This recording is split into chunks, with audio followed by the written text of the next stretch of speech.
Morning Joe, right? They are really getting a lot of criticism this week because of their meeting with Donald Trump. And we'll get to that. Before we get to the meeting with Donald Trump, I do just want to remind you of just some of the things that, Morning Joe said about Trump voters and supporters and Donald Trump himself. And I want to go to this oldie but goodie, not so oldie, but will Dems ever learn, ladies and gentlemen? I want to remind you of what Morning Joe said about Trump supporters right before the election. I will ask the question that I think is a fair question to ask. Who raised these people? Yeah. Because they were not raised by anybody in my neighborhoods that I grew up, any middle-class neighborhoods that I grew up in. Any middle class, first of all, is classist and it's degrading. Like, who raised these people? As if, I guess, everyone that supported Donald Trump doesn't know how to behave. They don't, they say you grew up in a barn or something like that. Is that how he's referring to them? Then he said, no one I knew who grew up in a middle class neighborhood behaved this way. So see, that's a class thing that he's doing there. He's basically looking down on them and saying, oh, they must be of lower class and they don't know any better. First of all, what's wrong being from lower class? And number two, how dare you assume that people don't know what they're doing when they go into a voting booth? So it's classist and it's degrading as hell. And people wonder why Donald Trump won. Who raised these people? Showing his whole class. These people were not there. They were not raised. I mean, they weren't in the classes I went to growing up in elementary or middle or high school or college. They just weren't there. That wasn't the America I grew up in, where people would laugh at the idea of people of the press getting shot. Like, everybody would like sit around like, what's he talking about? Or again, the laughing at the Puerto Rican other joke. Things, laughing at the Puerto Rican joke. My God, that Puerto Ricans are a pile of trash. Are laughing at a 83-year-old man being bludgeoned nearly to death. That's an applause line. That's a laugh line. There were Puerto Ricans that laughed at the joke, too. And apparently the number of Puerto Ricans that you thought were going to come out and vote for Kamala because that joke happened didn't happen, which I told you guys. I was like, I think the white people on Morning Joe are more offended by this than most Latino voters. And you saw I was right. Again, who are these people?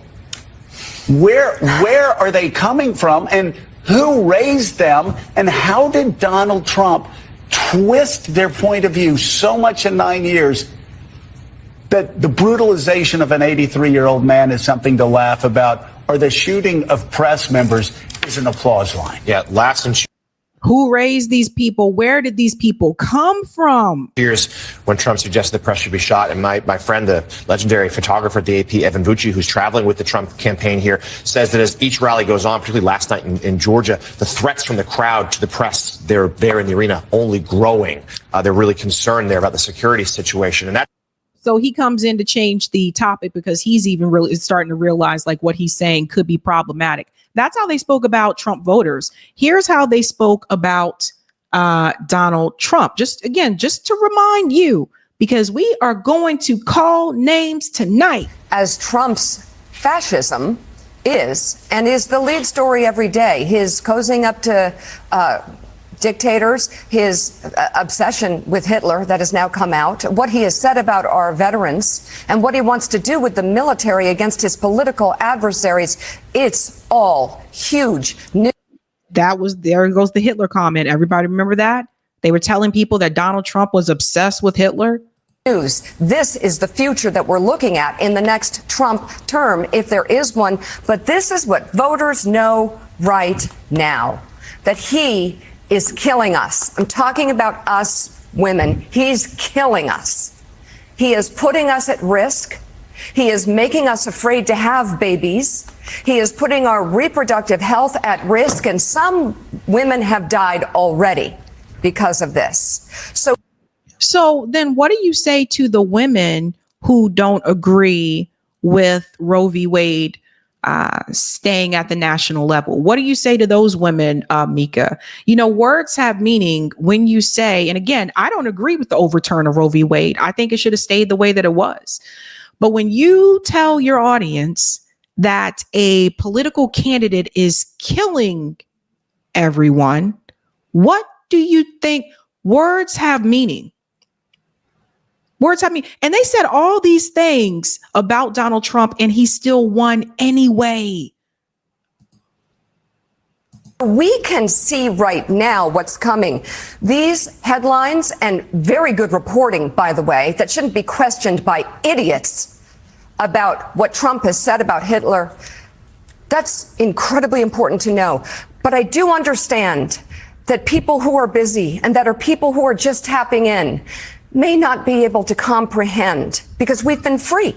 We've been comfortable. We cannot comprehend that. And no, Mika, you were comfortable. See, this is the other thing. We've been free. We've been comfortable. No, you were comfortable. You and Joe have been comfortable for a long time in your penthouse apartment. So a lot of us that are working class have not been comfortable. That was you. So now here comes an issue where how old is Mika?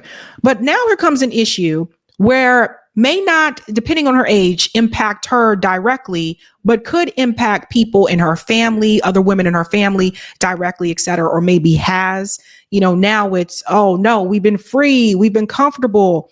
No, that was you. The rest of us been trying to survive. And I understand that. I validate that it is hard to go from here to there. It is where we're going. I hope we don't find out the hard way. But what's happening with women right now is real, and it is playing out across America. So there was that. It went from these people and who raised them to he's killing us. Telling people that Donald Trump was killing him.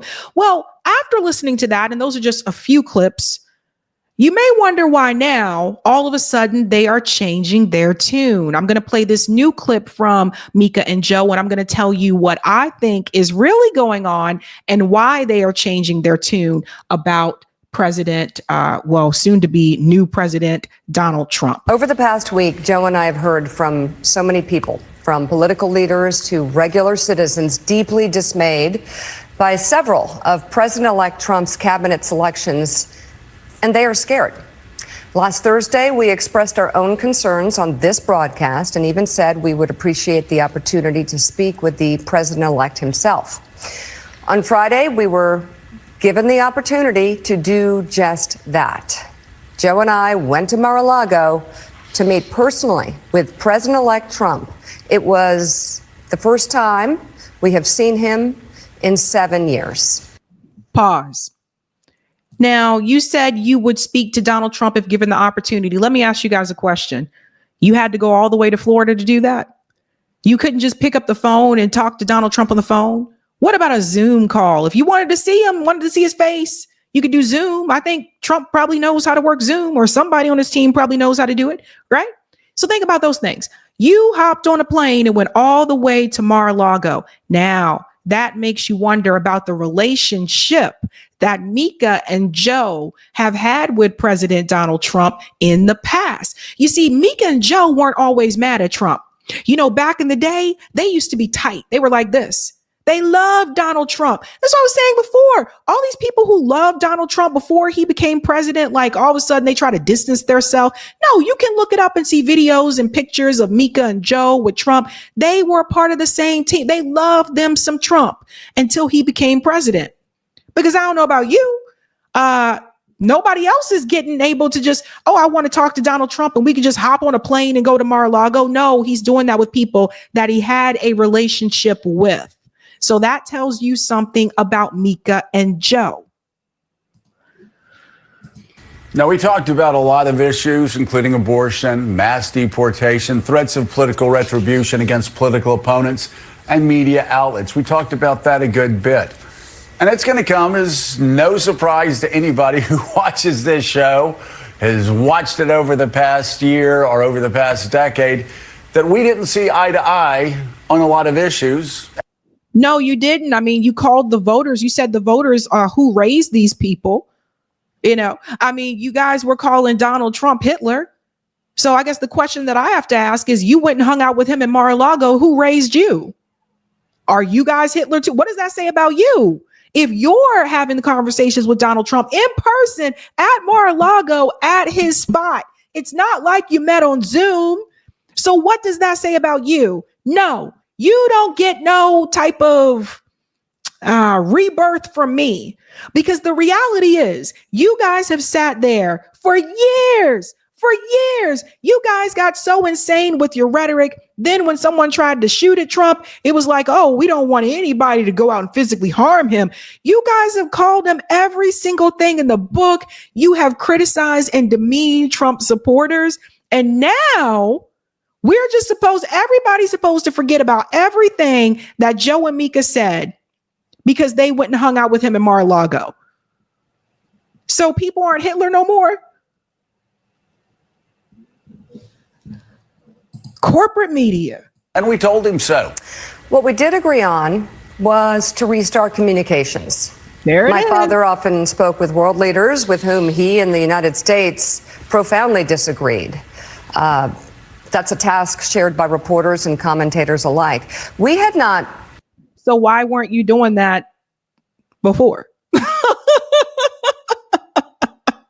He told Lee, so they had tea with it. This tells you about the class that they're in, right? Spoken to President Trump since March of 2020. Other than a personal call Joe made to Trump on the morning after the attempt on his life in Butler, Pennsylvania.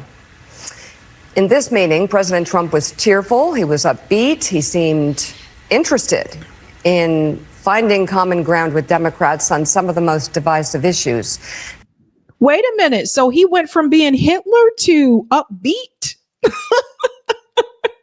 I thought he was trying to kill you, Mika. And for those asking why we would go speak to the president-elect during such fraught times, especially between us, I guess I would ask back, why wouldn't we?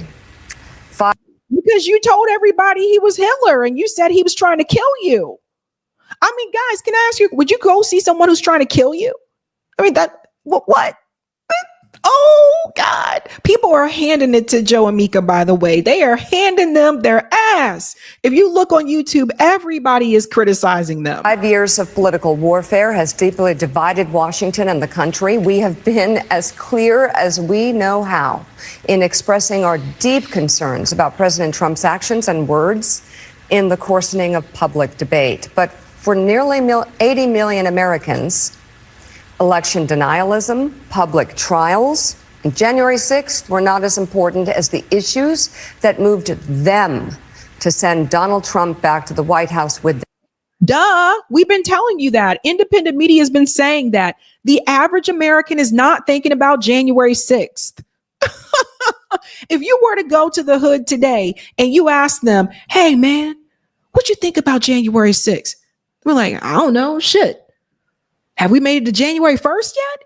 They're not thinking about that. Most people don't think about that. You guys think about that because you have nothing else to worry about. Their vote. Joe and I realize it's time to do something different. And that starts with not only talking about Donald Trump, but also talking with him. So, honey, as you guys can imagine, people are heavily going after Joe and Mika on social media and also on YouTube because them of all people, you guys have some nerve. So let me tell you why I think this is really happening. Joe and Mika spoken to President. I really think that this is a call for management. I think the producer of Morning Joe had a talk with Joe and Mika and said, hey, these MSNBC ratings are crashing post-election. Y'all need to make right with Trump. This is what I think is happening. Producer, management, the call came from inside the house, not from the viewers. And they said, listen, We cannot continue just to have an audience of people that are echo chamber. And some of the Kamala supporters pretty mad at you guys because of the information you gave them. And you made them think that she really had a chance and it was a blowout. So we are losing viewers in mass. So management said, get this right. Stop talking about him in this light. It is killing our ratings. He's going to be president again. You better make it right. Oh, and by the way, I want to see you guys have interviews with him again as well. So also to maintain access, that means they went to Mar-a-Lago to kiss Trump's ass. They were like, they went down there to kiss Trump's ass so they can continue to have access. Now, here's part 2 of that discussion. This ain't over yet. Smooch. As somebody close to Donald Trump told me this past weekend, this is a president who's not seeking re-election. So maybe, just maybe, now could be the time for both parties to get to work. And I know, given the jarring headlines that we read every day, that may seem like a stretch, but think about this. Of the 150 million votes cast, Donald Trump got 50%. Kamala Harris got about 49%. So I don't know. Seems to make sense for leaders of both parties to seek common ground if it's possible at all.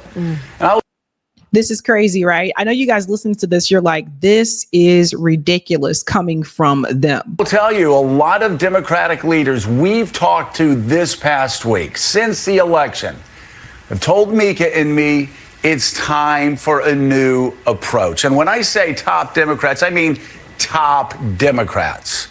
Top Democrats and the producer of the show. And, you know, this is MSNBC News, not just top Democrats.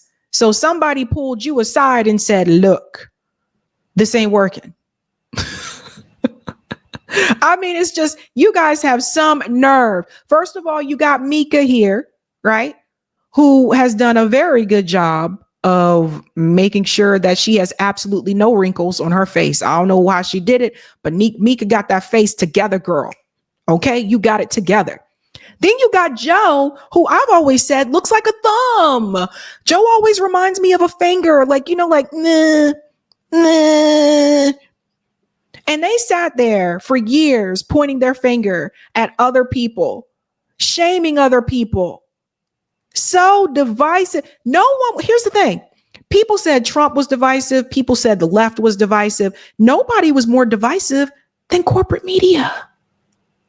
Corporate media was the divider. You were the ones that were divisive. It was corporate media that was keeping people separated for so long. Corporate media is the reason why people aren't able to get together. It's you guys. They said, we're open. And this was before we talked to Donald Trump. They said, listen, we're open to working with the incoming president if the incoming president is open to working with us. Yeah, the question is, though, how do we get there? Hyperbole and personal attacks will not work. My hair on. That's right. Don't call people. Well, you're not going to get there by calling people Hitler. You're not going to get there. They have some nerve to talk about divisive attacks will not work when they're the ones that have been divisive. Fire doesn't work. We've all seen that. What also does not work is threatening political opponents with arrest, harassment, and even jail. That is a failed path. Recent history has proven that impeachments and trials turn those on trial into political martyrs and only make them more popular with the. You had to look that up to figure that out. Everybody hear this? Didn't we tell them this on independent media? Didn't we tell them you're making Donald Trump a martyr? You're making him more popular than he needs to be. They just figured this out. American people. Just ask Bill Clinton and Donald Trump. We know this will be a consequential presidency. The question is whether it will be constructive. It will take a new approach from all sides, from both parties, and a leader who can bring them together. And only time will tell if Donald Trump is that leader. As for us, we also let him know that we will continue to speak truth to power and push back hard when called for, as we have with all presidents. This feels like an after school special or something, or some type of infomercial. Like, we will also push back hard. Don't be mistaken. We're not here to defend or normalize Donald Trump. We're here to report on him and to hopefully provide you insights that are going to better equip all of us in understanding these deeply unsettling times. And I am reminded of what Marty Baron, legendary editor, told his Washington Post reporters back in the first term. We're not going to war. We're going to work. I'm sorry. It's hilarious. And them of all people, right? Them of all people. Well, there's more to this story. I talked about the ratings. I want to show you what Glenn Greenwald shared. Lots of articles on how MSNBC's audience has completely collapsed, disappeared once Kamala lost and the got delusioned. But the full extent is shocking.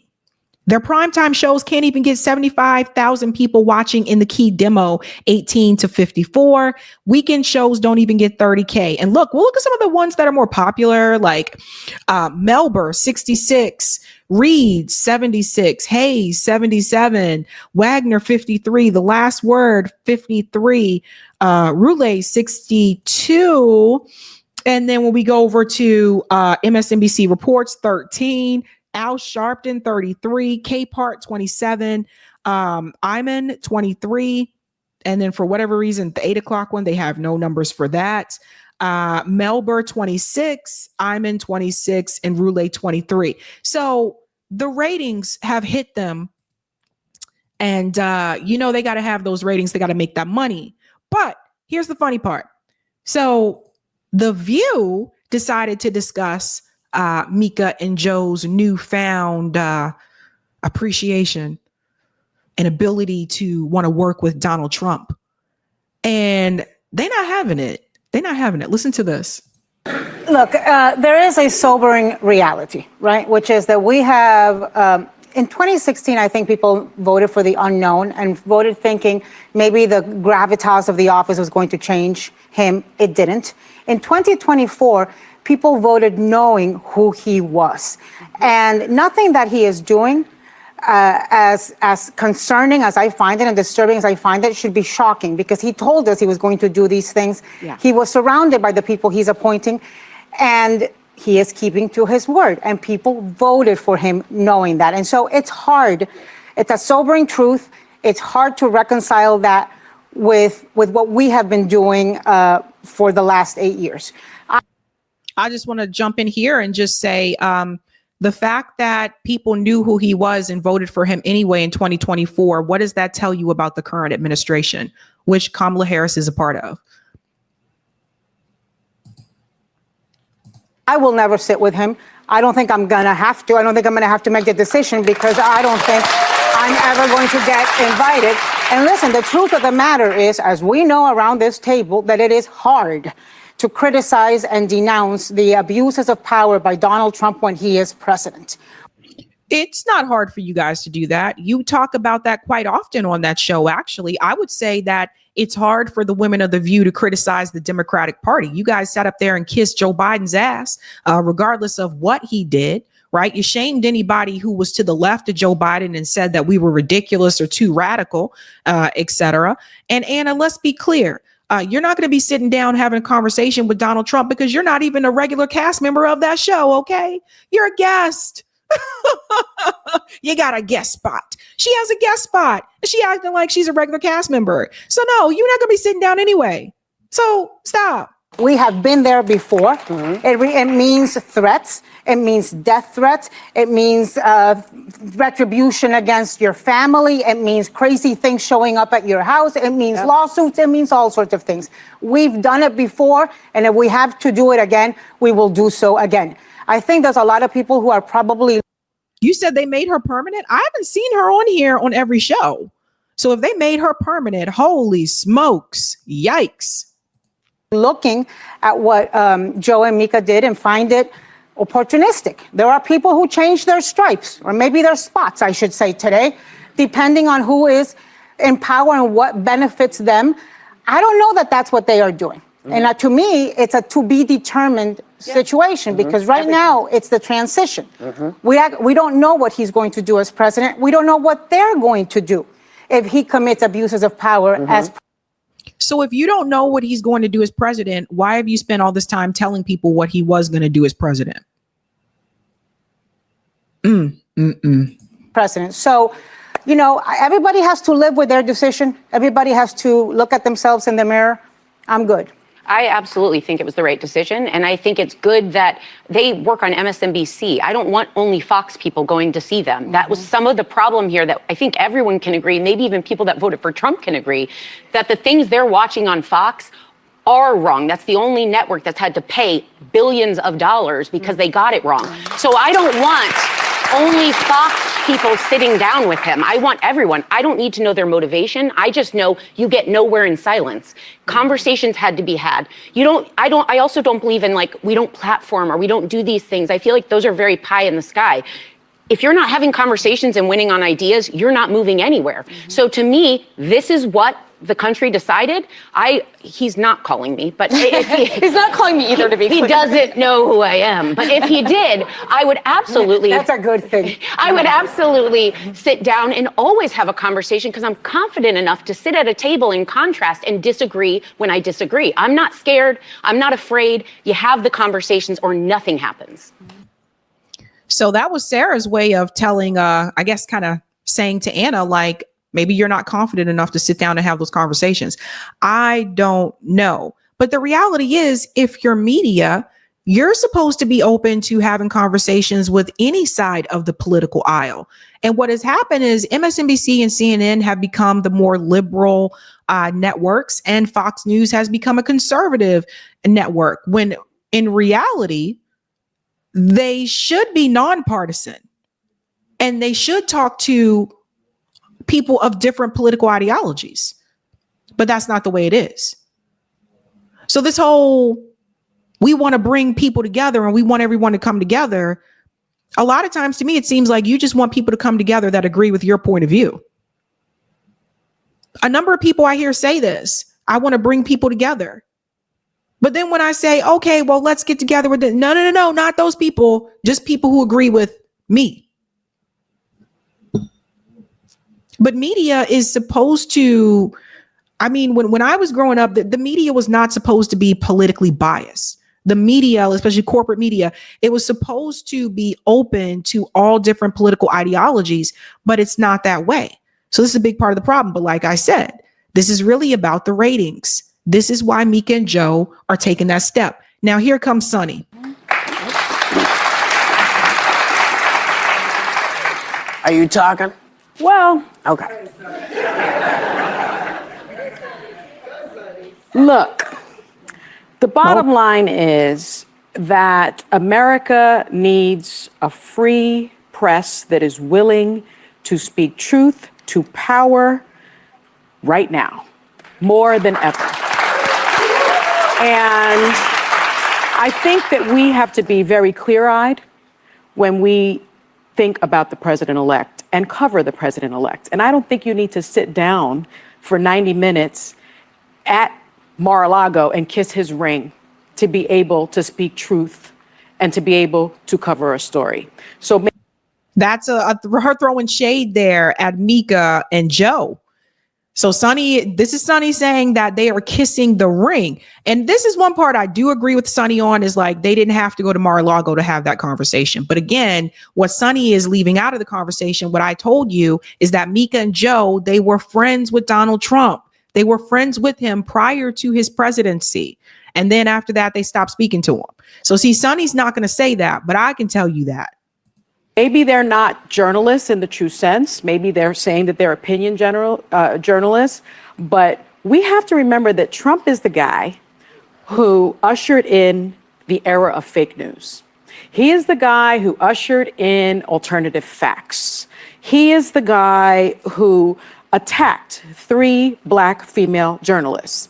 He's the guy that revoked Jim Acosta's press credentials for asking him a question. Pause. I'm just a little bit confused here because I think many of us knew that there was serious concerns with corporate media in particular way before Donald Trump said fake news.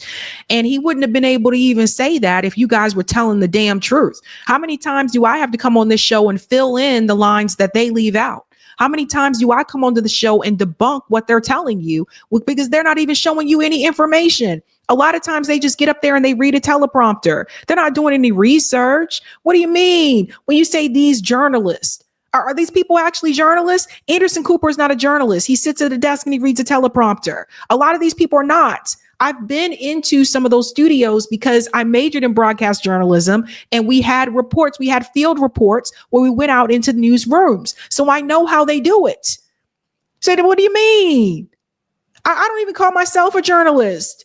So what are you talking about? Yes, they do have propaganda in corporate media. Yes, they do manufacture consent. I remember Noam Chomsky wrote a book about that. So why are we pushing all that on Donald Trump? And again, I didn't support Donald Trump. I'm not a fan of Donald Trump, but some of this stuff is ridiculous.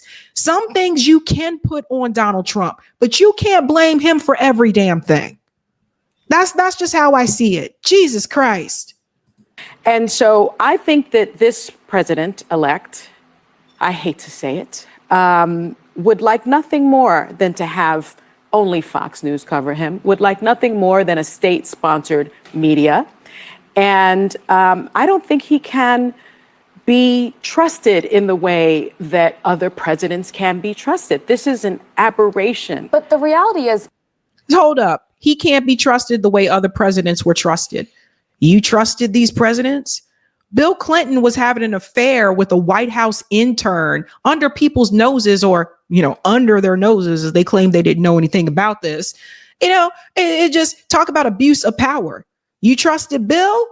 Did you even JFK, if we want to talk about that, JFK had affairs, women coming in and out of the White House. JFK also, from what I understand, was also using a little, something. You trust these presidents?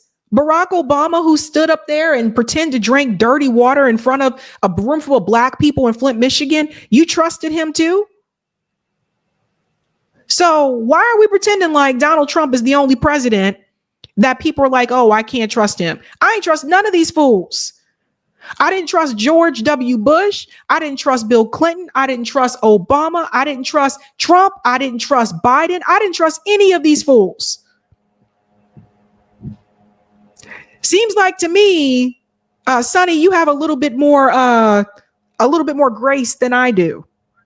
He doesn't just have Fox News. He didn't do a lot of mainstream media this election, but he went on Joe Rogan and reached 50 million people. Yeah. None of us could talk to Donald Trump again. No mainstream legacy media could. And he's still going to reach the vast majority of this country. So I actually think extremely highly of both Joe Scarborough and Mika Brzezinski. I don't think this is opportunistic. I don't think that this is a judgment on their character. I think they recognize 75 million people voted for this guy. He will be in power short of something, an impeachment for the next 4 years. So where can we make some changes on the margins? My first day, if I could say real quick. Okay. My first day in the Trump White House working for Pence was the day of the Las Vegas shooting. Donald Trump worked with Congress to ban bump stocks. The Supreme Court later overturned it. One small thing like that could save lives. I'm not going to say I don't want to change anything if I have to acknowledge that this person exists and speak to him. I'd like to have marginal change. I'm going to wait and see. And Whoopi, we don't really care what you got to say. But what I wanted to say was this. It's like this show, as I said before, when this show was created, this was not a political show. The View was not. It was more about celebrity culture and about, what's important to women, etc. And then over the years, it was, especially during the Trump part, like things really changed. And now it's more focused on politics. And I think it should just go back to the way that it was, where it wasn't heavily as focused on politics and it focused more on entertainment and, like home living and that type of stuff. But again, even with that, I mean, they didn't even want to admit that Morning Joe is doing this for the reason that I told you. They're doing it because the ratings are in the toilet. So again, you had to watch independent media to hear the full story of why this is happening, because the ratings are in the toilet and because DNC leadership, Dem leadership, a call went out and said, we're going to have to make some changes around here when it comes to Donald Trump in particular. So they didn't even want to mention that. This is what I was saying before. So Morning Joe did issue a response, by the way, because like I said, everybody was coming after them. Listen to this. This right now, we're trying to figure out exactly what hit last week. But one thing we know is there's a lot of work to be done. And there's a lot of people that will be affected and impacted in the interim. Exactly. And I think that we can't miss the forest for the trees. When we have a new president, and that's who Donald Trump is, regardless of my views of him, we've got to figure out how we have people not suffer more than they can suffer if we're not dealing with that. That's why when there were those, and there were not as many as I thought, that said, why would you and Mika meet with Donald Trump? He's going to be the president. If you can meet with him, meet with him.